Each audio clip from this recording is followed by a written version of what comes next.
నమస్తే. ప్రస్తుతం మనం ఉస్మాన్ యూనివర్సిటీ ఆర్ట్స్ కాలేజ్ దగ్గర ఉన్నాం. ఇక్కడ ఎందుకున్నాం అంటే మనతో పాటు మాట్లాడే గోవి శంకర్ అని ఉన్నాం. దేనిపైన అంటే ఇటు కవిత గారిని బీఆర్ఎస్ పార్టీ నుంచి సస్పెండ్ చేశారు. అండ్ అలాగే కవిత గారు కూడా ప్రెస్ మీట్ పెట్టి బీఆర్ఎస్ పార్టీకి అలాగే సభ్యతను కూడా కంప్లీట్గా రాజీనామా చేస్తారు. అండ్ ఎమ్మెల్సీకి కూడా రాజీనామా చేశారు తను. మాట్లాడడం మీ పరిణామాలు ఎటు తీసుకోబోతున్నాయి? ఎందుకంటే చాలా మంది చెప్తాను కవిత త్వరలోనే కొత్త బాడీ పెట్టబోతుంది అని చెప్పేసి చాలా మంది చెప్తాను. అయితే కవిత గారు ఈరోజు మాట్లాడుతూ చాలా మంది ఉద్యమకారులని మేధావులని కార్యకర్తల్ని నాయకులు అందరితో మాట్లాడి ఒక 3 నెలలు త్వరలోనే ఒక కార్యాచరణ ప్రకటిస్తా అని చెప్పి తను చెప్పిన పరిస్థితి. అండ్ ఇంకో వైపు ఏం వినిపిస్తుంది, తన వెనుక ఎవరో ఉన్నారు, ఎవరో వదిలిన బాలనం అని చెప్పేసి కొంతమంది చెప్తాంటే త్వరలోనే కాంగ్రెస్ పార్టీలో జాయిన్ అయిపోతే ఇంకొంతమంది చెప్తాను. మాట్లాడదాం వీటన్నిటిపైన మనతో పాటు మాట్లాడడానికి డిస్కస్ చేయడానికి గోవి శంకర్ అన్న. నమస్తేనా? నమస్తేనే. ఫస్ట్ గా ఎప్పుడైనా ఫస్ట్ గా బీఆర్ఎస్ ఎమ్మెల్సీ కవిత గారు ఇప్పుడు ప్రస్తుతం జాగృతి తెలంగాణ అధ్యక్షురాలు జాగృతి కవిత గారు అమెరికా నుంచి రాగానే దండన్ హరీష్ రావు గారి పైన కమెంట్ చేసిన వెంటనే బీఆర్ఎస్ పార్టీని సస్పెన్షన్ ఆమెకి పంపడం, ఆమె లేదు మీరే సస్పెండ్ చేయడం ఏంది, రాజీనామా చేస్తాను తను రాజీనామా చేయడం, ఎట్లా వస్తారు ఈ పరిణామాలన్నీ? డ్రామా కల్వకుంట్ల డ్రామా కంపెనీలో ఇది ఒక డ్రామా. ఓకే. ఆ డ్రామాలో ఈమె ఏమనాలి, అదే మహాభారతంలో కౌరవులలో ఒక చెల్లి ఉంటుంది చూడు, ఆ చెల్లి ఈమె. ఓకే. కాబట్టి ఇదంతా కల్వకుంట్లంతా కల్వకుంటనే ఉంటారు, అంతర్గతంగా కలుస్తూ ఉంటారని ఎప్పుడో చెప్పిన. సో అదే అంటే కావాలని కల్వకుంట్ల ఫ్యామిలీ ఇదంతా కూడా చేస్తుంది అంటున్నారా మీరు? ఎస్, ఏదో అన్నట్టుంది. గాడిద సంగీతానికట ఒంటె మురిసిపోయిందంట, ఒంటె అందానికి గాడిద ఆశ్చర్యపోయిందంట. ఎట్లా ఇట్లా ఓటికోటి వాళ్ళకే నడుస్తుంది తప్ప ఇంకా వేరే ఏం లేదు. మాట్లాడి వేస్ట్ వాళ్ళ గురించి. అంటే లేదు, తను హరీష్ రావు గారి పైన కమెంట్స్ అంటే ఇదంతా కూడా నాన్నకి కావాలని మచ్చ తీసుకొచ్చే ప్రయత్నం చేస్తున్నారు, అసలు నాన్నకి సంబంధం లేదు అందుకని ఆయన పక్కన పెట్టారు అని ఇవన్నీ కూడా కమెంట్ చేశారు కదా కాళేశ్వరం పైన. ఈమె ఏం చేసింది మరి? ఈమె ఏ లేదా? అందరూ అందిన కాడికల్లా దండుకున్నారు. కాబట్టి ఎవరేం అతీతం కాదు. ఈమెము సొక్కపూసనా ఏదో అన్నట్టు ఉంది.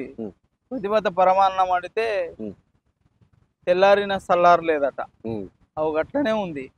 మరి ఈమెం చేసింది? వాళ్ళ నాయనకి, వాళ్ళ నాయనను జడగొట్టడంలో ఈమె పాత్ర కూడా ఉంది కదా. తన వంతు భాగస్వామ్యం ఉన్నప్పుడు ఈమె ఎట్లా మాట్లాడుతుంది? ఫస్ట్ లిక్కర్ స్కామ్ నుంచి బయటపడి నువ్వు తెలంగాణ సక్కని సుక్క అనిపించుకో, ఆ తర్వాత మాట్లాడు. అవరిదాకా మాట్లాడకు. నువ్వు పార్టీ పెట్టినా ఎవరు నమ్మే పరిస్థితులలో లేడు, నీకు ఓట్లు వేసే పరిస్థితి కూడా లేదు.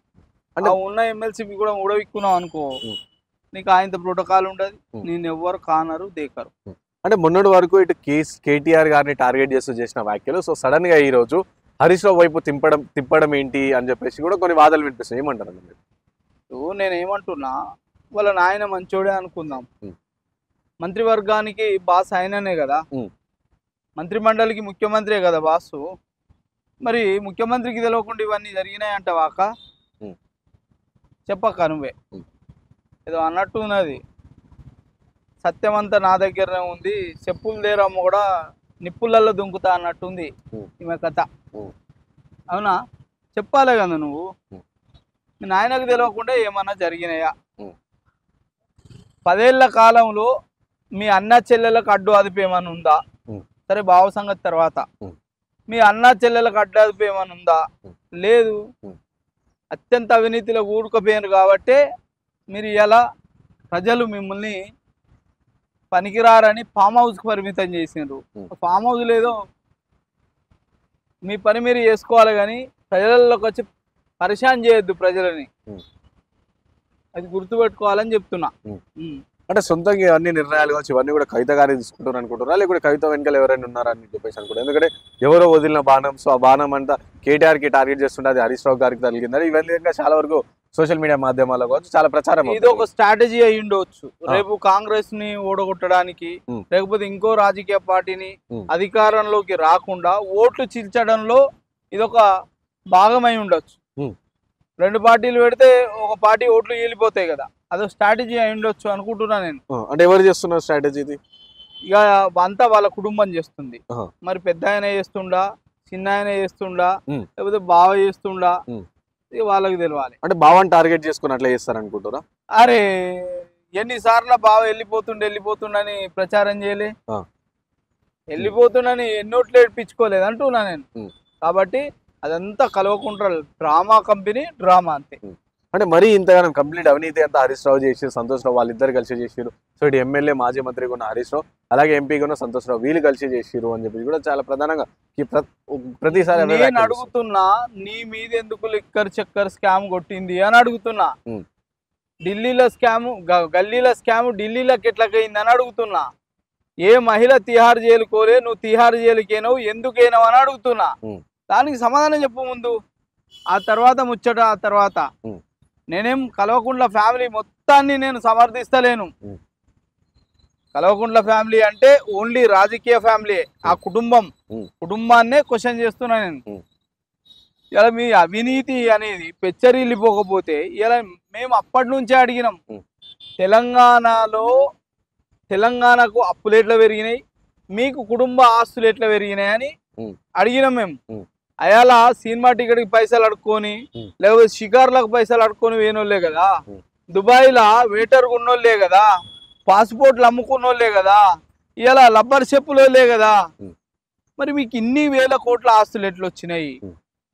ఏదో అన్నట్టుంది, 100 మందిని చంపిన ఒక హంతకుడు 1,00,000 మందికి పిలిచి భోజనాలు పెట్టిండంట. మరి 100 మందిని చంపిండని చెడ్డోడు అనాలా, 1,00,000 మందికి భోజనాలు పెట్టిండని మంచోళ్ళు అనాలా? అంటే ప్రజలు నిర్ణయిస్తారు. ప్రజలు చిన్నోళ్ళు కాదు, తెలంగాణ ప్రజలు జర సోయితోటి ఉన్నారు. కాబట్టి ఇవన్నీ బంద్ చేసి, దుకాణాలన్నీ బంద్ చేసి, ఎక్కడోళ్ళు అక్కడ గప్చూప్ అయితే తెలంగాణకు మంచిది, మీకు మంచిది. అంటే తెలంగాణలో కొత్త పార్టీ పెట్టబోతున్నారా అని చెప్పేసి అడిగితే, సో త్వరలో అదంతా నా చేతుల్లో ఉన్న పని కాదు. సో మేధావులకి, తెలంగాణ ఉద్యమకారులని అండ్ తెలంగాణ అస్తిత్వం కాపాడే వాళ్ళని, సో అలాంటి వాళ్ళందరినీ కూడా కూడగట్టుకుని వాళ్ళతో మాట్లాడి చర్చించి నా ఫ్యూచర్ కార్యాచరణ చెప్తా అని చెప్పేసి ఈరోజు చెప్పారు. అసలు జాగృతి సంస్థ పెట్టినాడు, నీ వెంబటి ఉన్నది ఉద్యమకారులే కదా, మేధావులే కదా, సంస్కర్తలే కదా. మరి ఆయాళ్ళు ఎందుకు పార్టీ పెట్టలే? ఆయాళ్ళు ఉన్నోళ్ళు నీ పదవి కోసం టీఆర్ఎస్లో పోయి ఎంపీ పదవి తీసుకున్నాడు, గుర్తురాలే మేధావులు, గుర్తురాలే ఉద్యమకారులు. అయాలే ఎంపీ పదవి పోగానే ఎమ్మెల్సీ పదవి తీసుకున్నాడు, గుర్తురాలే. ఇవాళ నిన్ను పార్టీ పదవుల నుంచి తీసేస్తుంటే గుర్తొచ్చిన అది పార్టీ పెట్టాలనా వద్దా అనేది. పెట్టి చూడు తెలుస్తుంది పార్టీ అంటే ఏందో. మీ బాపుని అడుగు, బక్కపల్సని బాపుని అడుగు, బాపు పార్టీ ఎట్లా నడపాలని. సరే నేను బహిష్కరించినావు, నీ పార్టీ నుంచి సస్పెండ్ చేసినప్పటికీ నువ్వే అడగరాదు, మీ బాపుని చెప్తాడు. బిడ్డకి చెప్పకపోతే ఇంకెవరికి చెప్తాడు? సో కాబట్టి అవన్నీ బంద్ చేయి.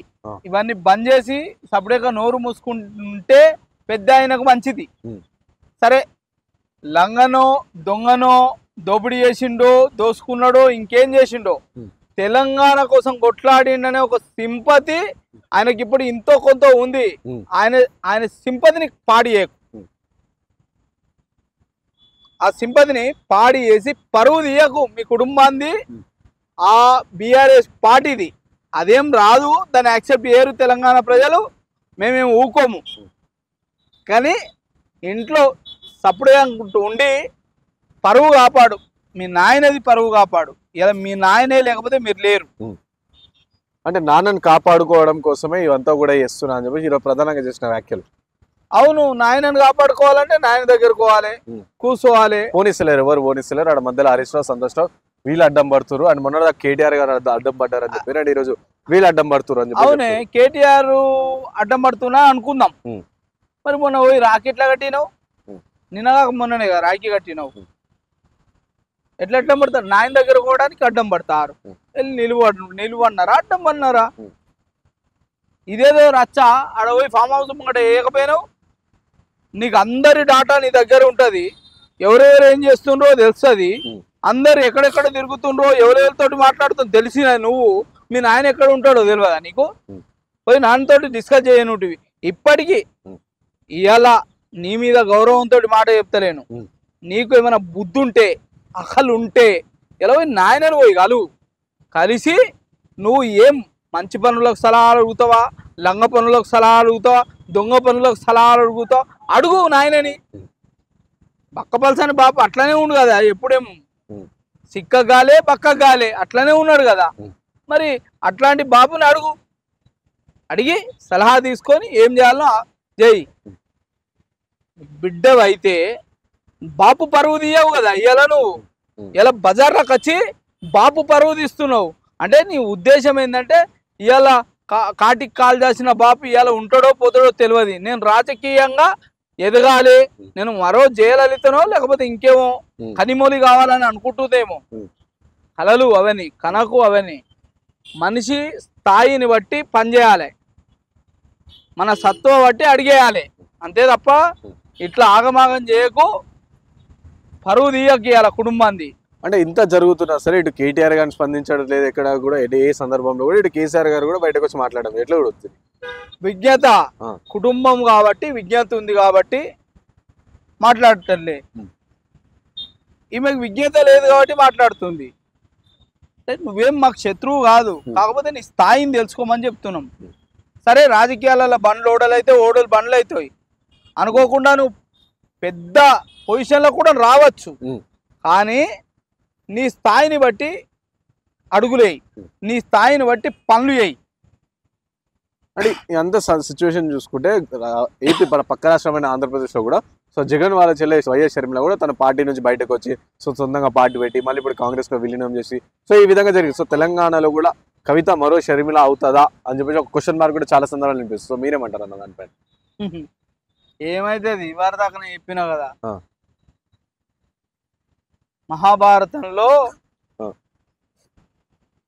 ఆ నూరుగురు అన్నలకు ఒక చెల్లి అవుతుంది అంతే తప్ప ఇంకేం కాదు. అది నిలబడ్డది ఎక్కడ? మహాభారతంలో పాండవుల పక్క నిలబడలే, కౌరవుల పక్కనే నిలబడ్డది. అదే ఆ గ్యాంగేం మంచిది అంటలేను, కాకపోతే కొంచెం మన సభ్యత సంస్కారం ఉండాలి, ఆలోచన ధోరణితోటి పనిచేయాలని చెప్తున్నా నేను. నువ్వు నచ్చకపోతే రాజీనామా చేసి వెళ్ళొచ్చి పార్టీ పెట్టుకో, కానీ వాళ్ళ మీద పరువు తీసే పనులు ఎందుకు చేస్తావు? వాళ్ళు ఏం మాట్లాడినప్పుడు నువ్వేందుకు మాట్లాడేది? నీ పని నువ్వు చేసుకో, వాళ్ళ పని వాళ్ళు చేసుకో. తెలంగాణ ప్రజల పని కూడా ప్రజలు చేసుకుంటారు. నీకు నచ్చకపోతే వచ్చి తెలంగాణ ప్రజలకు పోరాటం చేయి, రిజిగ్నేషన్ చేసి, కానీ ఆరాటం చేయకు. ఆరాటం కోసం పోరాటం కాదు, మీ పదవుల కోసం ఆరాటం పడకు. అదే కదా ఇక్కడ కనిపిస్తున్నది. అంటే ఒకవేళ రాజకీయ పార్టీ కనుక కవిత గారు పెడితే సో ఎట్లుంటుంది తెలంగాణ రాజకీయాల్లో? ఏముంటది మరి దాకా చెప్పిన షర్మిల అక్క లెక్క ఉంటది. అంటే ఏం పనికిరారంటారా? షర్మిల అక్క లెక్కనే ఉంటది, ఇంకేం ఉంటది. నువ్వు రోల్ మోడల్గా ఉండాలి. ఇలా బతుకమ్మ అనే సంస్కృతిని నీ నెత్తి మీద ఎత్తితే దాన్ని బ్రేక్ డాన్సులు, షేక్ డాన్సులు, డిస్కో డాన్సులు చేసి కల్చర్ని అంతా ఖతం చేసినావు. మళ్ళీ నువ్వు పార్టీ పెట్టి ఓట్లు అడిగి నువ్వు గెలిచి నువ్వు అధికారంలోకి వస్తే తెలంగాణ సంస్కృతిని సత్రోలు చేస్తావు, సత్తనాస్తి చేస్తావు. అంటే షర్మిల గారి కంపేర్ చేస్తారు కాబట్టి షర్మిల గారి కంటే క్యాడర్ కానీ అదంతా ఏం లేకుండా డైరెక్ట్గా వచ్చి పార్టీ పెట్టి అన్నింటినీ ట్రై చేశారు. కానీ జాగృతి అని చెప్పేసి ప్రతి ఊర్లలో ప్రతి సో క్యాడర్ అనేది సో దాన్ని బేస్ చేసుకుని అట్లా రాణించే ప్రయత్నం లేదా? ఎక్కడ ఉంది? అవసరాని కోసం జాగృతి పెట్టినాడు ఉంది. తెలంగాణ ఉద్యమ పోరాటంలో మా మిత్రులే కలిసి పనిచేసిండ్రు. తెలంగాణ వచ్చిన తెల్లారు ఏమైంది? ఆమె పోయి టీఆర్ఎస్ పార్టీలో చేరింది. మరి జాగృతి ఏమైంది? అనాథ అయిపోయింది, తల్లి తండ్రి లేని అనాథ అయిపోయింది. ఇవాళ నీకు అవసరం ఉంటే జాగృతి గుర్తొస్తుంది, అవసరం లేకపోతేనేమో టీఆర్ఎస్ పార్టీ గుర్తొస్తుందా? అయినా నేను ఒక మీకు సూచన చేస్తున్నా, జాగృతిలో ఉన్న మిత్రులు, నా తోటి మిత్రులు చాలా మంది నష్టపోయిన వాళ్ళు ఉన్నారు. ఇంకా నన్న ఆమె మోసం ఇంకా నన్న మీరు తెలుసుకుంటే మీరు బాగుపడతారు. తెలుసుకోకపోతే నాకేస్తారు రాజకీయ నాయకులు, మనల్ని నాకేస్తారు వాళ్ళ అవసరాల కోసం. ఒక్క తనకేదో పదవి ఇప్పించుకున్నది, అది తప్ప ఇంకెవరికైనా పదవులు ఇప్పించుకుందా చూడమనుకోండి ఆ జాగృతి చరిత్రలని. అయినా జాగృతి ఏడుంది అసలు ఉందా? అది ఆమె పార్టీలో వచ్చినాడే జాగృతి కథం అయిపోయింది. ఇంకా మళ్ళీ కొత్త పురాణాలు ఏంది ఇవి? అవసరం మనం పనిని చేస్తుంది కాబట్టి మీరు ఆశపడద్దు, మోసపోవద్దు. నేను మా మిత్రులకు చెప్తున్నా, ఉం. ఆశపడకుండ్రి, మోసపోకుండ్రి. ఇలా మీ భవిష్యత్తులను తీర్చిదిద్దుకోండి. ఇలా ఎవడో అవసరం లేదు. ఇవాళ చచ్చిపోయిన వాళ్ళు చచ్చిపోయినరు. 1969లో 369 మంది చచ్చిపోయినరు. మొన్న కూడా చాలా మంది చచ్చిపోయినరు. కానీ సావక మిగిలిన వాళ్ళు ఉన్నాం. మమ్మల్ని చూస్తే అర్థం చేసుకోవాలి. మీరు ఇలా రాజకీయ నాయకులు ఎట్లాంటి వాళ్ళు అనేది అర్థం చేసుకోవాలి. తాడు బొంగరం లేకుండా నిలబడ్డం. ఏది లేదు, అతి లేదు, గతి లేదు. మోసపోయినాం లిటరల్ గా. మీ బాపు మాటలకు ఇలా మోసపోయి నిలబడ్డం ఈ వేదిక మీద.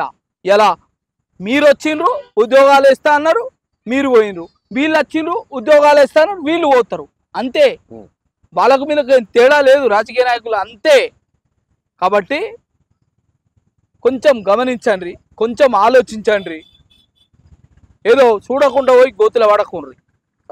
గోతే జాగృతి అనేది గోతులు పడకుండ్రి అని నేను మీ అందరికీ విజ్ఞప్తి చేస్తున్నా. థ్యాంక్ యూ అన్న, thank you so much for